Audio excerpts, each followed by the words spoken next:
The Asus Vivobook Pro 14 OLED really looks like a very capable laptop for creators in mind.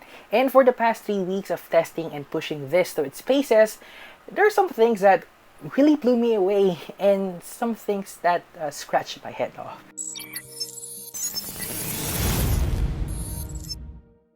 Hi, my name is James and this is Tech M.N.O. In this video, we will explore the Asus Vivobook Pro 14 OLED K3400 and let's see what's rad and bad about it and if it's a great option without going straight to a gaming laptop. Let's start with the strongest suit of this laptop, and that is the display and screen size. At 14 inches with 2.8K 90Hz OLED panel, it's really a jaw-dropping experience when I use this laptop. Blacks are really black, colors are punchy and vibrant, especially when watching content on Netflix with HDR mode, and that 90Hz refresh rate, it's buttery smooth all throughout my 3 weeks of use that I really enjoyed. I am also happy that they went to a 16:10 aspect ratio screen here, which, to be honest with you, at first I thought it was a weird choice, but going by the days that I'm using this, I'm loving it now because it gives me more information that I need and do like writing my scripts here for this review. In terms of its brightness, it's bright enough if you can go full slider, and it's super dim but it's still readable if it's at 0, but less harmful to the eyes thanks to its built-in blue light filter technology. Another thing that I really like in the Asus Vivobook Pro 14 OLED is its design.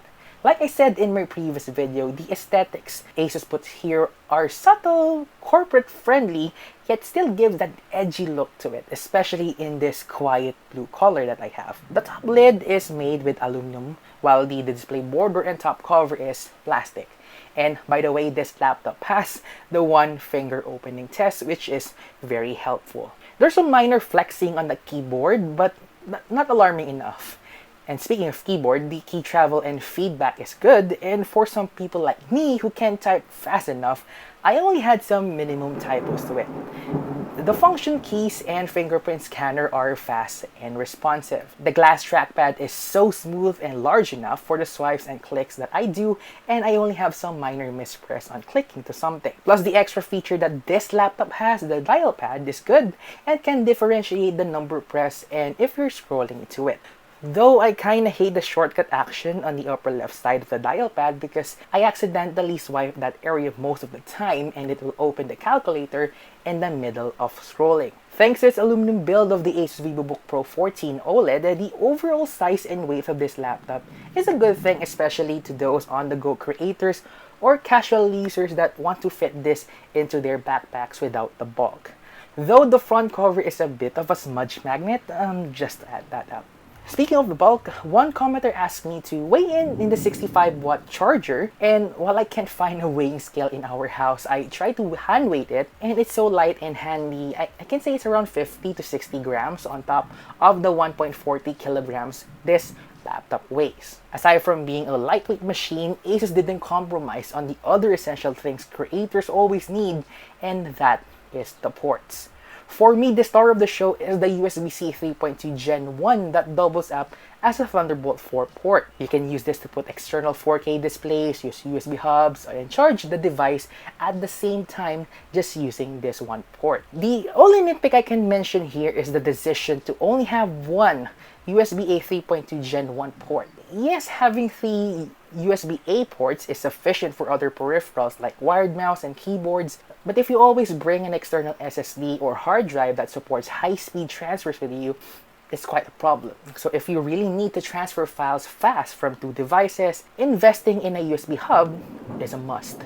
Also, Asus put privacy and security on the forefront of their laptops now that they have, including the physical privacy shutter with the mic and camera mute switch on the function keys, which is handy for emergency when someone enters your room shirtless or naked, or you don't want to snoop in by hackers. And finally, I will put this last, but because it will depend on your usage and needs, and it's the performance of this laptop. The Intel Core i5-11300H processor and the Intel Iris Xe graphics is capable of handling the task I throw at it while I'm doing some multitasking, from having a ton of tabs on Chrome, including Google Docs, while listening to Apple Music through iTunes, by checking some photos and watching the recorded A-rolls with at the same time while Premiere Premiere Pro is open with some video sequences already inserted. There's no lagginess or sluggishness in my usage. But like I said a while ago, it will depend on how we'll use this laptop to your needs, and this processor is good for light photo or video editing or basic usage like for Zoom calls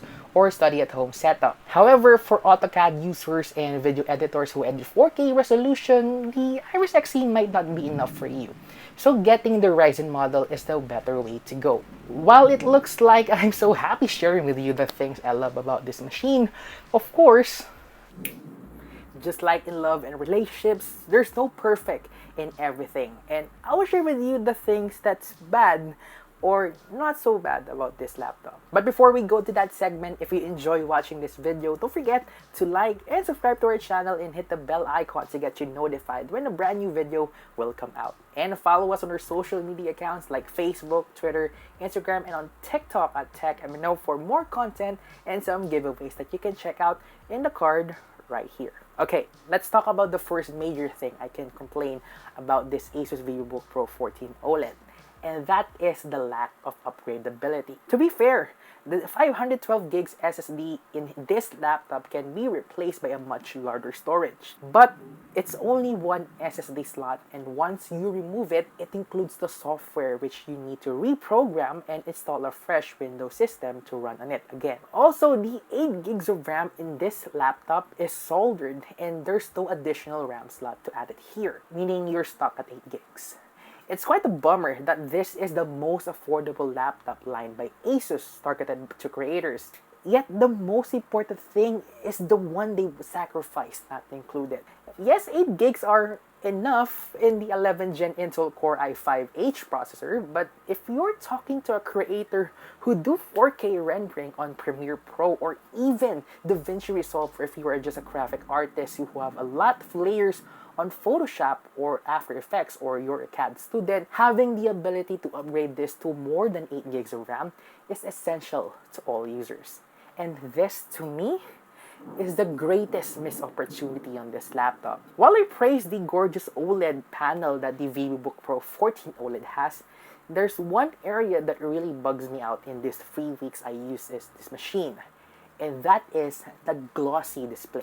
I will cut to the chase here. If you will use this in a cafe, restaurant, or even at a park, make sure to look for a place where there's no direct sunlight or a strong bulb light behind you, as you can see in these shots that I took when I test this laptop in a cafe in the afternoon and it's been surrounded with glass windows. And another thing I want to add to my complaints that I mentioned on my previous video, aside from the intrusive stickers on the gorgeous laptop that brands are putting here, is having pesky software inclusions like McAfee antivirus, which on day one I having this, I install it immediately. It's not just a memory hogger, but a useless piece of software because it's just basic type of antivirus with tons of ads to it. And this one is quite bummer if you always use this in Zoom calls, but the webcam here is only 720p. The output is not bad, but not good enough. However, for this price range, it should be at least 1080p.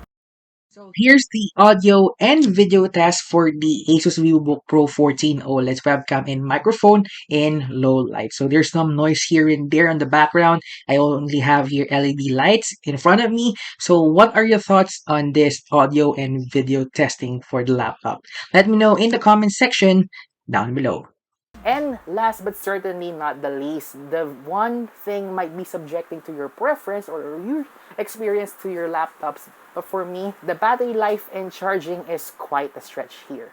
In my 3 weeks of using this Asus laptop, the average battery life that I get is at 4.5 hours. And that's with 40% brightness, Wi-Fi turned on, backlit keyboard level 1, plus a mixture of social media scrolling, making scripts, and chatting with my other creator friends through Discord or WhatsApp in best efficiency mode. One time I can squeeze up to 5 hours with my brightness at 20%, but that's while I'm home.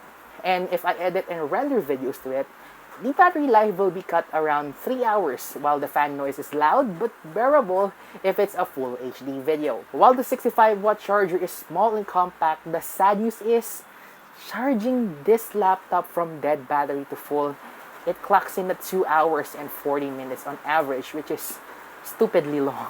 So if you want the faster charging, your options are to buy a USB-C power delivery charger or power bank, or get a 120-watt charger in the exchange of a bulky brick. So the big question now is, should you consider buying this Asus Vivobook Pro 14 in this configuration?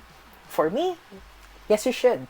If you're a type of person who wants a portable laptop but still carries enough power for your light video editing or Photoshop work and wants a color accurate screen, or you really need that Thunderbolt 4 port so you can use external monitors or power banks for a more portable setup, then this is a perfect choice for you.